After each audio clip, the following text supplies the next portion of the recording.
Shalom, shalom, shalom. Bienvenue à notre émission de la Guara. Bien-aimés, ce matin, le Seigneur a voulu que nous puissions parler d'un thème très intéressant qui s'intitule Les secrets du succès dans le parcours de David. Le secret du succès dans le parcours de la destinée de David. Bien-aimés, vous savez très bien que David, c'était un homme selon le cœur du Seigneur. David était un aimé de Dieu. David a fait de très bonnes choses pour le Seigneur. Que nous devons aussi savoir, bien-aimés, que le mot secret du succès, c'est un mot biblique. Le succès est biblique. Le succès n'est pas païen. Le succès n'est pas seulement réservé aux païens, mais le succès appartient particulièrement aussi aux chrétiens, aux fils de Dieu, aux fidèles de Dieu. Raison pour laquelle ce matin, bien-aimés, le Seigneur a voulu que nous puissions parler de ce thème très intéressant, les secrets du succès de David dans le parcours de sa destinée. Mais avant de faire, bien-aimés, comme vous savez très bien, la puissance sublime du Seigneur, sa présence en ces lieux, l'Esprit de l'Éternel, l'Esprit Saint est appelé à venir en aide auprès de nous pour que ce message puisse transformer les gens, changer les gens, que les gens vivent le succès dans leur vie, car le succès n'est pas seulement païen, le succès est chrétien. Le succès est un mot biblique et tout le monde est appelé à exploiter sérieusement. Nous allons prier. Oh, voici la fin de mes souffrances, parce qu'en Jésus,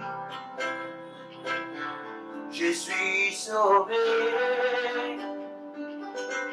J'ai la victoire sur tous ces mondes. Un jour j'irai près du Seigneur.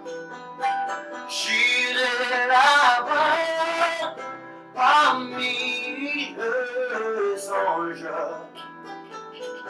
Près de Manuel, me consoler. Dieu d'Abraham, Dieu d'Isaac et de Jacob, notre roi, notre employé. Ce matin, nous allons parler de ta part sur les succès de David, ces succès doivent nous inspirer pour que nous puissions vivre aussi la gloire et la victoire dans ce monde. Notre Dieu, le succès n'est pas païen, mais le succès est chrétien. Le succès est biblique. Nous sommes appelés donc à venir auprès de toi. Raison pour laquelle nous attendons de toi la puissance sublime, qu'elle descende dans ces lieux, que cette parole puisse sortir avec force et qu'elle puisse transformer les gens. Amen. Bien aimé, nous allons lire dans Psaume 95, du 1er jusqu'au 5e verset. Psaume 95, du 1er jusqu'au... Nous lisons au nom de Jésus. C'est un psaume de David. Venez, chantons avec allégresse à l'Éternel, poussons des cris de joie vers le rocher de notre salut. Allons au-devant de lui avec les louanges, faisons retenir les cantiques en son honneur, car l'Éternel est un grand Dieu, il est un grand roi au-dessus de tous les dieux. Il tient de sa main les profondeurs de la terre, et les sommets des montagnes sont à lui. La mer est à lui, c'est lui qui l'a faite. La terre aussi, ses mains sont formées. Nous allons continuer en lisant 1 Samuel 18, du 14e jusqu'au 16e verset. Nous allons lire au nom de Jésus. 1 Samuel 18, du 14e jusqu'au 16e verset. Nous lisons au nom de Jésus. Il le réussissait, je répète, il réussissait dans toutes ses entreprises et l'Éternel était avec lui. Saül, voyant qu'il réussissait, toujours avait peur de lui. Nous allons au 16e verset. Mais tout Israël et Juda aimaient David parce qu'il sortait et rentrait à leur tête. Nous allons continuer toujours la lecture en lisant Josué 1 verset 8. Josué 1 verset 8, à la page 300. Josué 1 verset 8, il est dit ceci. Que ce livre de la loi ne s'éloigne pas de ta bouche, mais dites-le jour et nuit pour agir fidèlement selon tout ce qui est écrit. Car c'est alors que tu auras du succès dans tes entreprises. Et c'est alors que tu réussiras. Bien aimé, nous sommes en train de parler de ce thème intéressant, le secret du succès de David. Tout le monde connaît l'histoire de David. David était un homme jeune, à 17 ans, il était en train de paître le troupeau. Arrivé à un certain moment, les lions, l'ours ont cherché à manger les brebis qu'il était en train de faire. Et lui, il était tellement fort qu'il a déchiré, il a tué. C'était un succès. Après cela, bien aimé, à l'âge de 17 ans, les Philistins qui commençaient, entre guillemets, à chercher à coloniser Israël, et le roi Saül a demandé à ce que les gens se battent. Mais malheureusement, tout le monde avait peur de voir un Goliath. Goliath très très fort, trop grand, un homme expérimenté, un homme qui a fait l'armée et qui connaissait beaucoup de choses. C'est alors que David s'est pointé en tant que jeune à 17 ans, il a dit, moi, je vais me battre contre Goliath et je le tuerai. Mais parce que l'Esprit de l'Éternel était sur lui, et parce que l'Esprit de Dieu était sur lui, à ce moment-là, il a défié complètement le grand Goliath. Et il l'a tué, et tout le monde a fui. Et on a commencé à chanter la gloire de David. Bref, bien aimé, tout le monde doit sentir que le succès existe. Quand l'Esprit de Dieu est sur vous, quand l'Esprit de Dieu est sur vous, bien aimé, il y a des signes visibles qu'on sent. À travers votre santé, on sent que l'Éternel est avec vous. À travers la fortune que vous avez, à travers la joie, on sent les signes visibles. Tout le monde est appelé à vivre du succès dans son foyer, dans ses projets, dans ses affaires, dans ce qu'il fait. Tout ce qu'il fait doit le réussir parce que tout simplement, il se bat. Bien aimé, ce n'est pas bon qu'un homme connaisse un succès à dents des scies. Le succès en dents des scies, c'est quoi? Un mois, il monte et l'autre mois, il descend. Il souffre, il est bien. Non, ce n'est pas intéressant. Tout le monde doit connaître la parole de Dieu. David a connu un succès qui montait de plus en plus. Avec cette parole, je te rassure aujourd'hui, mon bien-aimé, tu vas vivre le succès. Je te souhaite donc du plein succès dans tout ce que tu fais. Dans ton travail, il faut que tu aies du succès. Dans ta santé, que tu aies du succès. Dans tes affaires, avec tes amis, tu dois connaître du succès. Bien-aimé, le Seigneur veut que nous puissions vivre du succès. Les succès bibliques, le succès n'est pas païen. Les voitures ne sont pas seulement réservées aux païens. Les voitures sont aussi réservées aux enfants de Dieu. Les très bonnes santé, on ne peut pas voir toujours maigrichon. Donc, vous devez refléter. Il y a des signes visibles que Dieu a mis à l'œuvre pour quelqu'un, pour que vous puissiez vivre le succès. Aujourd'hui, bien aimé, je vous dis que vous devez détruire ces mauvais esprits qui ne veulent pas que vous puissiez accéder à votre succès. Vous devez vivre votre succès. Le succès n'est pas païen. Le succès, bien aimé, il est chrétien. Le succès, bien aimé, il est vraiment biblique. Et donc, je vais vous montrer quelque chose, ou quelques points qui ont caractérisé le succès de David. Il faut que tu aies du succès croissant. Ton succès va toujours aller crescendo. Il ne faut pas que tu souffres, parce que c'est le Seigneur qui est en toi, d'où l'Esprit de l'Éternel. Raison pour laquelle je rappelle ici, au verset 8, Josué 1, verset 8, que ce livre de la loi ne s'éloigne pas de ta bouche, mais dites louer, ne médite cette parole nuit et jour, pour agir fidèlement selon tout ce qui est écrit. Tout ça, bien aimé, si tu as la présence de Dieu, tu lis régulièrement la Bible, l'Esprit de l'Éternel sera sur toi. Parce que David, lui, il réussissait parce qu'il avait l'Esprit de l'Éternel sur lui. Alors, bien aimé, il y a certaines choses que tu dois maîtriser. Chaque succès a un chemin. Chaque succès a un schéma. Pour atteindre du succès, il y a certaines conditions à suivre.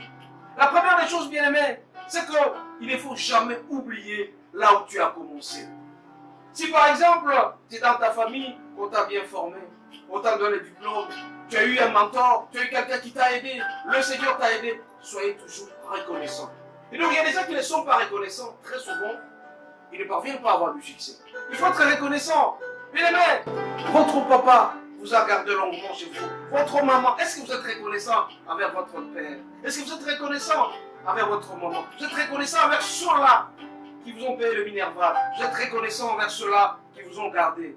Et vous êtes reconnaissant envers votre Dieu? Bien aimé, toutes ces forces qui viennent en vous, c'est parce que tout simplement, vous êtes reconnaissant quelque part. Bien aimé, au cœur d'une personne, la reconnaissance doit sortir. Tu dois être reconnaissant à ce que tu fais. Tes parents t'ont bercé pendant longtemps, mais tu ne veux pas être reconnaissant envers tes parents. Ton père t'a payé les Minerval. Ton père, ce ne sont pas les diplômes qui font du succès, sinon nous pouvions avoir de millionnaires qui sont tous de docteurs en ceci, docteurs en cela, docteurs en ceci. Mais regardez, parce que tu ne respectes pas ceux-là qui les ont gardés, qui les ont protégés pendant longtemps. Tu dois respecter tes parents. Tu dois respecter ton grand frère qui t'a payé les frais. Tu dois respecter celui qui t'a aidé. Regardez ici David, quand il était en face des troupeaux et que le lion et le loup sont arrivés pour tuer ce qu'il avait, ses brebis, il les a déchirés complètement. Il a été reconnaissant envers Dieu. Donc la reconnaissance est très importante, bien-aimés. Raison pour laquelle je vous conseillerais chaque jour quand vous priez, le souffle de vie que vous avez, faites la gratitude auprès du Seigneur, la reconnaissance auprès du Seigneur. Donc soyez toujours reconnaissant. Quelqu'un vous donne quelque chose, soyez reconnaissant. Évitez de murmurer, bien-aimés. Ce matin, dans le premier secret du succès de David, c'était la reconnaissance envers Dieu. Il a reconnu Dieu dans tout ce qu'il faisait. Toi, tu ne reconnais pas celui qui t'aide. Tu ne reconnais pas celui qui t'assiste. Tu ne reconnais pas celui qui t'a formé. Tu ne reconnais pas tes parents. C'est très malheureux pour toi. Et donc, le succès risque de plus en plus de s'écarter de toi. Aujourd'hui, il y a des gens qui sont de grands, des directeurs de ceci, mais ils ont oublié ceux-là qui les ont emmenés au travail. La reconnaissance est très importante, mes amis. Quand tu es reconnaissant, le Seigneur te bénira davantage. N'oubliez pas cet aspect des choses. Beaucoup ne réussissent pas dans leur vie parce qu'ils sont ingrats, ils ne sont pas reconnaissants. Soyons tous reconnaissants, bien-aimés, dans ce que nous faisons. C'est très important. Ce n'est pas ta beauté qui t'a donné ce travail, ce n'est pas ton intelligence, c'est parce que tout simplement l'Esprit de l'Éternel est sur toi et que tu as réussi ce que tu fais. Donc, premier élément très important, te rends compte de la méchanceté des hommes, nous devons être reconnaissants envers ceux-là qui nous ont assistés. Sois reconnaissant envers Dieu. Est-ce que tu es reconnaissant envers ton Dieu? Chaque fois quand tu dors le soir, est-ce que tu dis au Seigneur merci pour tout ce que tu as fait pour toi? Est-ce que tu dis au Seigneur merci parce que toute la journée j'ai bien passé ma journée, tu m'as donné l'intelligence, tu m'as donné les moyens, tu m'as donné le souffle de vie. Tout ça, bien-aimé, c'est très important parce que le Seigneur nous aime. Faisons tout, bien-aimé, pour être reconnaissant envers Dieu. Faisons tout pour être reconnaissant envers nos épouses. Tu quittes le matin, tu rentres, tu trouves ta femme t'a fait à manger. Tu trouves le lit est bien arrangé. Soyez reconnaissants envers. Donc là où nous quittons, nous devons être reconnaissants. Soyons reconnaissants. Reconnaissance envers ceux-là qui nous entourent et surtout la reconnaissance envers Dieu. Quand tu es reconnaissant envers Dieu, sois reconnaissant envers Dieu, tu seras béni et l'Esprit de l'Éternel sera sur toi. Quand tu es reconnaissant, tu seras béni davantage. Ça, je te promets. Bien-aimés, raison pour laquelle vous allez voir le psaume ici, le psaume 95, du 1er jusqu'au 5e verset, le psaume de David. C'est très important, mais quand vous le lisez, vous allez voir qu'il est tellement merveilleux. Il dit que tout appartient au Seigneur. Le psaume 95, du 1er jusqu'au 5e verset. Venez, chantons avec allégresse à l'Éternel, poussons des cris de joie vers le rocher de notre salut. Et nous continuons. Allons devant de lui avec de louanges. Quand nous louons le Seigneur, c'est que nous sommes reconnaissants envers lui. Faisons retenir le cantique à son honneur. Donc l'honneur, nom, trois l'honneur auprès du Seigneur. Car l'Éternel est grand. Voilà la grande reconnaissance. L'Éternel est grand. Il est un grand roi au-dessus de tout. Voilà la reconnaissance. Est-ce que tu le fais la nuit, mon bien-aimé? Ou tout simplement, puisqu'il t'a donné de l'argent la journée, tu t'en fous. Tu te concentres indirectement dans ce que tu as. Tu fais tes projets sans pour autant les consulter, sans pour autant lui dire merci. Bien-aimé, le deuxième point, après avoir reconnu le Seigneur, après avoir reconnu ce qui nous a emmenés auprès de lui, David avait une grande vision, la vision de Dieu. Il connaissait Dieu dans tous ses cas. Dans tous les problèmes de vie qu'il connaissait, il était en train de voir une vision. Quand il connaissait des problèmes, il avait toujours des côtés positifs, des paroles positives. Bien-aimés, ce matin, soyez toujours positifs dans tout ce que vous faites. Dieu est un vrai Dieu. Dieu, il est puissant. Quand tu connais Dieu, tu as la reconnaissance de Dieu comme sa force. Si tu reconnais que c'est Dieu seul qui est ta force, tu vas réussir complètement. Il faut élever les seigneurs, quelle que soit la situation. Bien aimé, il y a des gens qui connaissent des problèmes dans la vie. Ils ont des problèmes sérieux dans la vie, mais à ce moment-là, ils oublient les seigneurs.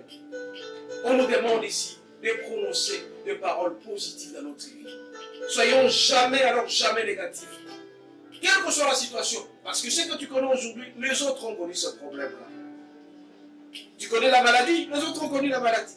Tu connais la sécheresse financière, les autres ont connu la sécheresse. Mais à toutes circonstances, prononcez des paroles positives. Soyez reconnaissants avec. Donc la reconnaissance, tu te dis tout simplement que Dieu est ma force, Christ est ma force. Dans tout ce que je ferai, celui qui a déjà combattu pour moi, c'est le Seigneur. Christ est à moi et je suis très très fort. Bien-aimés, soyez reconnaissants de cette force qui habite en vous. La force qui habite en vous est très très importante. Raison pour laquelle j'ai toujours dit, l'homme a trois parties. Il y a le corps, il y a l'âme et l'esprit.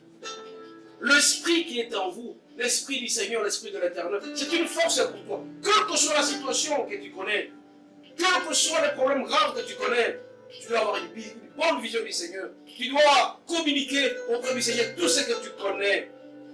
Bien-aimé, Dieu est grand par rapport à vos problèmes. Dieu est toujours grand par rapport à vos problèmes, par rapport aux épreuves que vous connaissez. Ce sont vos épreuves qui sont trop basses par rapport au Seigneur. Quel que soit le problème que tu connaîtras, tu manques à manger, sois sûr et certain que le Seigneur est plus grand que ça. Tu manques de l'argent dans ta poche, sois sûr et certain que le Seigneur est plus grand que toi. Tes enfants sont malades, sois sûr et certain. Dis tout simplement, Seigneur, je suis sûr et certain que ta volonté se fera. Et j'aurai ce que je suis en train de chercher. Dans ta bouche, ça ne peut sortir que des bonnes choses, et non des choses négatives. Il faut être convaincant, bien-aimé. Être convaincant que le Seigneur, ou être convaincu que le Seigneur est grand. Et tout ce que nous allons faire va réussir parce qu'il est grand. Regardez, David, quand il s'est trouvé devant Goliath, il n'avait pas peur. C'était une grande épreuve. Goliath grand, un homme expérimenté, un homme pétri, moulu d'armée, il était très fort. Alors quand on a donné à David toute cette armée-là auprès de lui, tout ce qu'il avait comme protection, tout ça, il s'est senti qu'il était plus lui. On a ajouté des charges négatives en lui. Il a ôté de cela de son corps. Et il a dit, puisque tu as insulté notre Dieu, puisque tu as insulté mon Dieu, aujourd'hui, le Seigneur va te livrer devant les oiseaux et tu seras mort. Voilà, il a prononcé des paroles positives. Mais toi, qu'est-ce que tu prononces quand tu es devant une situation?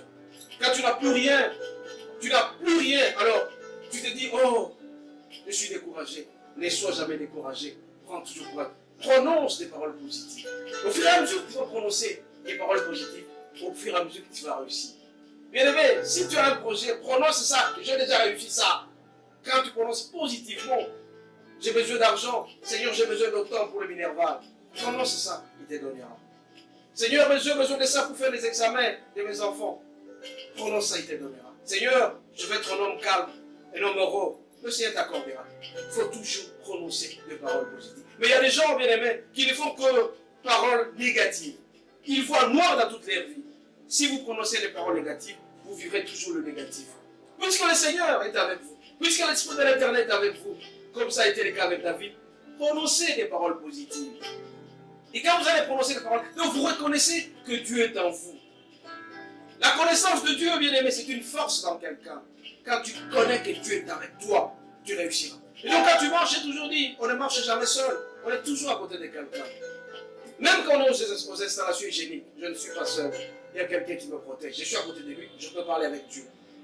C'est la raison pour laquelle j'ai toujours demandé que les gens développent cette intimité en parlant régulièrement avec le Seigneur. Quand tu parles avec lui, il ne va jamais te décevoir. Tu lui dis, mais Seigneur, regarde ce que je veux faire. Qu'est-ce que tu penses? Le Seigneur répond d'une manière, tantôt d'une manière, tantôt d'une autre. Il le fera. Il va répondre certainement. Donc, apprends à connaître Dieu. Cette connaissance de Dieu est très importante dans la vie. Bien aimé, la connaissance de Dieu est une force. Dieu doit être reconnu par toi en tout état de cause et dans toutes les manières. Il faut élever Dieu. Et quand tu élèves Dieu dans toutes circonstances, mon bien-aimé, tu verras que tu seras béni.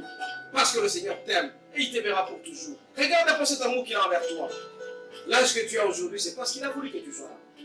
Et donc, ce que tu vas demander, il ne va pas te refuser. Voilà un peu là le secret du succès de la vie. Parce qu'il connaissait la puissance de Dieu en lui. Est-ce que toi, tu reconnais cette puissance de Dieu en lui? Est-ce que tu as la connaissance de Dieu? Mais quand tu es devant une situation, tu paniques complètement. Fais un appel auprès du Seigneur. Et quand tu lis encore 2 Chroniques 20, verset 20, tu dis, consulte aussi les serviteurs de Dieu devant une certaine situation. Donc la connaissance de Dieu, bien-aimé, est une force. Dieu doit être reconnu en toutes circonstances, quelles que soient les épreuves. Tu peux traverser des situations très difficiles. Le boulot ne marche pas. À l'école, ça ne marche pas. Mais ce problème n'est pas plus fort que ton Dieu. Aucun problème n'est au-dessus du Seigneur. Raison pour laquelle tu es appelé à prononcer des paroles positives. Il faut être convaincant. Il faut voir grand dans ce que nous faisons. Et ça, c'était vraiment Saül. C'était vraiment David. Et à un certain moment, quand il est revenu, tout le monde criait, David a tué. Et Saül a tué 1000, mais David a tué 10 000. Voilà un peu la grandeur. Parce que David ne voyait que positif. Il voyait que grand. Il posait que des paroles positives. Mais toi, par contre, quand ça ne marche pas avec ton épouse, tu ne fais que sortir des bêtises. Tu ne fais que sortir des paroles négatives. Mais ici, bien aimé, pour avoir du succès dans le foyer, prononcez toujours des paroles positives. Quand il y a des problèmes qui surgissent, voyez le Seigneur. Dites au Seigneur, je veux être heureux. prononce toujours des paroles positives. Au fur et à mesure que tu vas prononcer des paroles positives, au fur et à mesure tu seras béni. Et ça, c'était David. Devant Goliath, il a dit, aujourd'hui, on va me livrer ta tête, tu seras bouffé par les oiseaux. Et ça a été le cas, c'était fait. Ah, s'il a prononcé des paroles positives. Toi, devant un problème, tu ne sais jamais prononcer des paroles positives. Tu es appelé, bien-aimé, à prononcer des paroles positives à toutes circonstances et tu vas voir que la réussite sera là. Donc, premièrement, bien-aimé, comme j'ai dit tantôt, il faut être reconnaissant envers Dieu, être reconnaissant envers ceux-là qui te prennent en charge. Deuxième lieu, bien-aimé, avoir une vision de Dieu. Cette vision doit être grande. Donc, tu dois te dire que je ne peux rien faire sans le Seigneur. Donc, la connaissance de Dieu, bien-aimé, est une force. C'est une grande force pour quelqu'un. Mais alors cette fois-là, bien-aimé, nous devons éviter de nous salir. Quand on s'est sali, c'est-à-dire avec le péché, à ce moment-là, la grandeur du Seigneur risque d'être étouffée dans notre cœur. Nous reconnaissons que Dieu est grand. Et quand nous reconnaissons que Dieu est grand, à ce moment-là, nous aurons peur de lui. La crainte de l'Éternel est le commencement de la sagesse. Mettons Dieu dans ce que nous faisons. Dans tout ce que nous faisons, bien-aimés, mettons Dieu avant tout. Tu as un talent en toi. Et ce talent ne peut sortir que si jamais tu t'imprimes une marque du Seigneur. Ce talent que tu as tu as le talent de la prédication, tu as le talent dans ce que tu fais, le talent de conduire, le talent de gouverner. Plusieurs talents se trouvent à nous. Mais le Seigneur s'intéresse à nous complètement.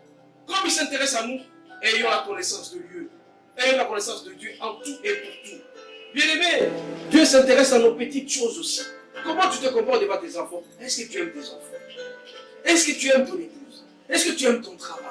Est-ce que tu murmures régulièrement? Voilà que les petites choses. Le Seigneur s'intéresse à tout aussi à cela. Alors, raison pour laquelle tu dois présenter tous ces cas auprès du Seigneur.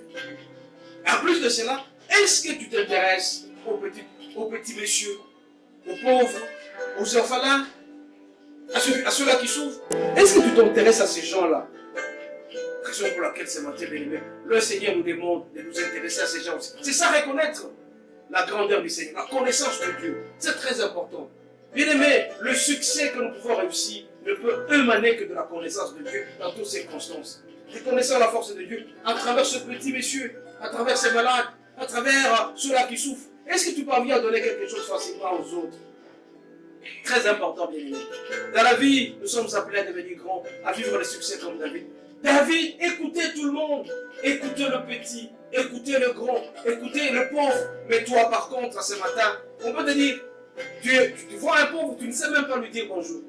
Parce que tu as grandi, tu es devenu tel ou tel, on te dit bonjour, tu ne fais que hausser la tête. Tu ne dis pas bonjour aux gens, parce que tu as de l'argent, parce que tu roules carrosse, parce que tu es le premier. Tu crois que tu es l'unique milliardaire dans ces pays? Tu penses que tu es l'unique millionnaire dans ces pays? Tu penses que c'est toi seul qui est beau, toi seul qui est belle? Tu ne sais pas dire bonjour aux gens. Tu t'en fous des vêtus. Tu t'en fous des pauvres. Un pauvre ne peut jamais s'approcher de toi. Quelqu'un qui est seul ne peut pas te dire bonjour parce que toi tu te dis fort.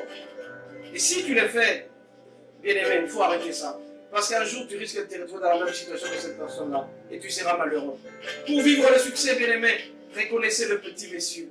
Reconnaissez les pauvres, reconnaissez les malades, les veuves, les orphelins. Il ne faut jamais vous en foutre d'eux. Il faut vous approcher d'eux. Évitez d'être méchant. Si vous êtes très méchant à un certain moment, cette méchanceté, vous allez la vivre dans votre vie et vous serez 3 fois malheureux. Bien aimé, le Seigneur veut nous pousser, veut que nous puissions reconnaître sa suprématie à nous à travers notre connaissance de Dieu. La connaissance de Dieu à travers le petit peuple. La connaissance de Dieu à travers le pauvre. La connaissance de Dieu à travers tous ces mondes-là, bien aimé. Il est évident que le succès ne peut émaner que de Dieu. Et nous sommes appelés, bien aimé, à reconnaître ces succès-là. Troisième point, bien aimé, après avoir reconnu ceux-là qui nous ont aidés, après avoir présenté la gratitude, la reconnaissance de Dieu, après avoir, bien aimé, reconnaître la force, la connaissance de Dieu, la vision de Dieu dans toutes ses dimensions, aimer Dieu, fuir le péché, reconnaître le petit monsieur. Et l'autre point très important, David avait un cœur généreux. David donnait facilement. David partageait facilement. David avait un cœur de pitié. Est-ce que toi, tu as un cœur généreux? Tu as 10 000 francs, quelqu'un te demande 500 francs, tu refuses, et tu mens même que tu n'as rien. Il faut être généreux. Bien aimé, c'est un principe universel, irrévocable. Quand tu donnes, à contrepartie, tu seras donné et tu seras béni. Est-ce que tu sais partager facilement? Ou bien, tu as toujours, comme on dit chez nous, ma carte. Est-ce que tu as le cœur facile à pouvoir aider les autres. Bien aimé, c'est très important dans la vie. Soyons généreux. Et ça, David, ça m'est partagé facilement. Là où il était, quand il était roi d'Israël, il faisait que distribuer à manger. Tous ses prophètes étaient autour de lui. Et tous ces des grands prophètes, les Nathan et autres, ils venaient, ils distribuaient. Et au fur et à mesure qu'il les faisait, et son pouvoir ne faisait que grandir. Bien aimé, c'est un principe. Mais c'est ici, je vais profiter pour nous adresser à nos collègues, serviteurs de Dieu. La plupart des gens pensent que c'est à eux seuls qu'on doit donner. La plupart des serviteurs pensent qu'ils ne peuvent pas donner. Et voilà, si vous ne savez pas donner, vous allez enrichir en vous la pauvreté permanente. Parce que vous ne savez pas donner. Vous êtes là tout simplement pour recevoir. Mais plus vous allez donner, plus vous serez bénis. Faites tout, bien aimé, pour pouvoir donner. Les serviteurs sont là pour prêcher la parole, c'est vrai, à travers Galates 6, verset 6. Mais nous sommes aussi appelés à aider les autres. Plus tu grandis, plus tu dois donner aussi aux autres. C'est vrai que nous donnons la parole de Dieu. C'est vrai que nous transmettons le message pour sauver, pour le salut des âmes. Mais aussi à un certain moment, quand on est béni financièrement, quand on est béni sur le plan matériel, nous sommes appelés aussi à donner. On n'est pas là tout simplement pour recevoir. Nous sommes appelés aussi à donner. Et puisque nous avons donné, nous serons bénis. La bénédiction, ce n'est pas seulement pour ceux-là qui sont enseignés, mais c'est aussi pour les serviteurs de Dieu. Pasteurs, évangélistes, diacres, évêques, archevêques. Faisons tout pour donner aux autres. Faisons tout pour donner aux petits. Quelqu'un qui vient auprès de vous, il faut donner. On n'est pas là pour recevoir. Et là, on n'est pas distingué des autres. Il y a certains musiciens qui pensent qu'on doit toujours leur donner. Musiciens à tel orchestre, on va leur donner pour. Mais nous aussi, si nous sommes bénis, nous sommes appelés à donner. Ça, c'est un principe universel. Si tu ne respectes pas ça, tu ne seras jamais béni. Tu dépendras toujours de tes fidèles. Et plus tu vas donner, à un certain moment, tu auras les contrats qui étaient résistés, on viendra te l'amener. Tu verras l'argent qui était quelque part, qui flottait, ça vient chez toi. Parce que tout simplement, tu as un cœur généreux. Bien aimé, David avait un cœur généreux. Il reconnaissait facilement le partage. Il partageait facilement. Il avait un cœur pieux. Et ça, c'est très important. C'est un secret de réussite aussi pour David. Et c'était très important. Et l'autre point, bien aimé, c'est que David avait un cœur repentant. Quand il commettait un péché, il s'y repentait facilement. Mais toi, tu es tellement orgueilleux, tu ne reconnais jamais les péchés que tu commets. Regardez David comme il a pris cette femme-là, la femme de ses militaires. Il a fait de cette femme la sienne. Entre guillemets, c'était de l'adultère. C'est alors que les prophètes sont venus auprès de lui, le prophète Nathan, il lui a raconté l'histoire de quelqu'un qui avait 100 brebis. Et puis, sur ces 100 brebis, il y a un autre qui avait une seule brebis. Et il est allé prendre la brebis de l'autre pour mettre chez lui. C'est alors Nathan lui posera la question, qu'est-ce qu'il faut pour ces messieurs-là? Il dit que ce type est méchant, il a commis un péché. Il dit, ce type c'est toi, parce que tu as pris la femme d'autrui. C'est alors que il a reconnu, il était repentant. Il a demandé pardon. Il a demandé pardon. Et David, c'était vraiment aussi l'un des succès de David. Reconnaître les fautes. Reconnaître la faute que tu as commise. Nos péchés sont constamment devant nous. Nous commettons le péché tous les jours, bien aimés. Même les péchés qu'on ne connaît pas. On peut être fâché. Moi, je connais mon chauffeur qui est toujours furieux. Est-ce qu'il pense se repentir la nuit? Mes collaborateurs, certains ils se fâchent. Est-ce que vous pensez vous repentir la nuit? Moi aussi, je me fâche à un certain moment. Je peux mentir parce que, simplement moi, là, le maçon, c'est monnaie courante. Les soirs, quand je rentre, je fais tout pour demander pardon. Bien aimé, mes péchés sont constamment devant moi. Il ne faut jamais donner des raisons, des explications. J'ai fait ça parce que, j'ai fait ça parce que. Tu as commis un péché, tu dois demander pardon. Dieu connaît nos cœurs. Dieu connaît ce que nous faisons. Dieu connaît ce que nous avons commis comme péché. Mais faisons tout chaque soir, quand nous rentrons chez nous, demander pardon. C'est l'un des succès de notre réussite. Ça, c'est le succès de David. À tout moment, quand il commettait un péché, il revenait auprès de lui, il demandait pardon. L'argent que nous détournons, pour nous qui travaillons dans des situations où on te donne 10 000, au lieu de donner aux amis 5 000, 6 000, tu consommes le tout. Et ça, c'est un péché. Rentre auprès du Seigneur pour demander pardon. Ne cherchons jamais de secrets ou des explications pour faire ça ou ça. Bien aimé, c'est très important. Le succès de David, parce qu'il était repentant. Est-ce que tu te repens? Moi, est-ce que je me repens dans ce que je fais? Les succès. Moi, je connais l'un de mes collaborateurs. On lui donne de l'argent, bien aimé, pour aller changer. Il met un taux exorbitant. On lui pose la question, il commence à donner des explications. Ça, c'est grave. Mais le soir, quand tu rentres chez toi, tu vas demander pas. Réponds-toi pas. Moi aussi, à un certain moment, tu es où? Au téléphone. Au lieu de dire que je ne suis pas au bureau, je dis que je suis quelqu'un. Je mens au téléphone. Ça, il n'y a pas de petit mensonge auprès du Seigneur. Répentons-nous, bien-aimés. C'est l'un des succès de réussite. C'est très important. Ne cherchons pas de prétexte, des explications. Oh, j'ai fait ça parce que... Non, parce que Dieu est devant nous. Les péchés sont constamment devant nous. Et en plus de cela, bien-aimés, évitons de nous quereller. Dieu n'a jamais été là, il y a des querelles, là, il y a des conflits. Tu t'échanges avec ta femme tous les jours. Sois sûr et certain que le Seigneur te quittera. Tu n'auras plus rien dans ta vie. Tu t'échanges avec ton chef. Sois sûr et certain que le succès te quittera. Dans ton travail, faisons tout pour éviter tout ça. Et David reconnaissait ça. Il évitait les problèmes. Moi, je fais un effort, bien-aimé. Éviter les problèmes. D'aimer les gens. De savoir pardonner. De me repentir. Et ça, c'est l'un des succès. C'est l'un des secrets des succès de la réussite. David faisait tout ça. Bien-aimé, quand tu t'habitues au Seigneur, tu vas connaître petit à petit ce qu'il veut. Raison pour laquelle nous devons lire la parole de Dieu nuit et jour. C'est alors que nous allons réussir. Bien-aimé, à résumer donc, nous allons dire ceci. Le secret du succès de David, il reconnaissait d'abord Dieu. Il reconnaissait ceux-là qui l'ont aidé. Il était repentant, il avait un cœur généreux. Il tenait compte de la connaissance de Dieu dans sa vie. Si tu as tout ça dans ta vie, tu vas réussir complètement ta vie. Et tu auras toutes les bénédictions. Dans tout ce que tu feras, tu vas réussir. Bien-aimé, nous allons chuter en disant, le Seigneur est tellement merveilleux. Et que le succès n'est pas païen, le succès est biblique. Nous sommes appelés à vivre dans ces marathons de succès, que tout le monde réussisse. Évitons de connaître le succès en dans des vies. Aujourd'hui nous sommes heureux, le lendemain nous souffrons. Aujourd'hui nous sommes heureux, donc nous devons toujours aller crescendo, augmenter toujours. Sur le plan spirituel, qu'on ne baisse pas, qu'on augmente. Sur le plan financier, qu'on ne baisse pas, qu'on augmente. Sur le plan de notre travail, qu'on aime notre travail. Et quand nous allons le faire, nous serons bénis davantage. Prononçons toujours des paroles positives et non des paroles négatives dans notre vie. Nous allons prier.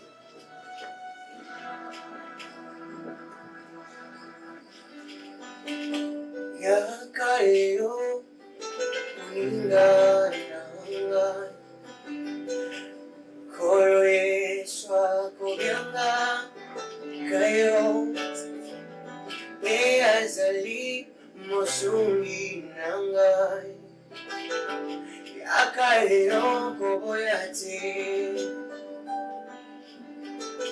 Na umeina navia kokosa zamboyo Kolo Yesu akobyanga kayo azali mosungi nanga Takareo koboyati. Notre Dieu, notre roi, ce matin tu nous as pris et tu nous as appris à chercher à être repentant, à être généreux à l'instant de la vie, à t'écouter, à avoir une connaissance approfondie de ta parole, à être reconnaissant avec toi. Notre Dieu, nous demandons que cette parole puisse changer les vies, que tout le monde puisse venir auprès de toi, que tout le monde t'aime davantage afin de vivre le succès. Le secret du succès de la vie, notre Dieu, c'est à travers ces éléments-là. Viens à notre secours, entre en nous, que ton esprit nous accompagne, l'Esprit Saint, l'Esprit de l'Éternel, afin que nous puissions réussir complètement notre vie. Notre Dieu, notre roi, nous t'avons ainsi prié au nom de Jésus. Amen.